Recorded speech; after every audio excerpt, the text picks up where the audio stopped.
Hi friends, welcome to ఘన మదిరాయుడు channel. Friends, Raichur జిల్లా చెదరబండ తాలూకా కుడ్లూరు గ్రామం నుంచి మరొక జత దేశీ సీమ ఎద్దులు అమ్మకానికి వచ్చాయి. ఫ్రెండ్స్, మంచి సైజులో ఉన్న దేశీ సీమ ఎద్దులు, వ్యవసాయంలో పర్ఫెక్ట్ జోడంట. వ్యవసాయ పనులు చాలా గ్యారెంటీగా పనిచేసే కూడలు ఎద్దులు. సో అన్ని వివరాలకు రేట్ నెంబర్ టైట్లో ఉంటుంది. నచ్చితే కాంటాక్ట్ అవ్వండి.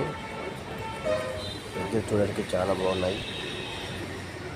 అలాగే పని విషయంలో కూడా చాలా గ్యారెంటీ ఎద్దులు, మంచి భరోసా కలిగిన ఎద్దులు ఫ్రెండ్స్ వ్యవసాయంలో. సో రైతు దగ్గరికి వెళ్ళి అన్ని పనులు చెక్ చేసుకున్న తర్వాత కొనుగోలు చేయొచ్చంట. సో రైతు చెప్పిన ప్రకారం చెప్తున్నా. సో ఎవరికైనా నచ్చితే చూసే వాళ్ళకు కాంటాక్ట్ అవ్వండి. రైతు నెంబర్కు అన్ని వివరాలు తెలుసుకొని వెళ్ళండి కొనడానికి గుడ్లూరు గ్రామానికి. ఇంక ఇలాంటి ఎద్దులు కూడా ఏమైనా అమ్మకానికి ఉంటే వీడియో ఫోటో తీసి ఛానల్ నెంబర్కు వాట్సాప్ చేయండి. Channel number 9550718500. రేట్ అయితే 1,90,000 చెప్తున్నారు.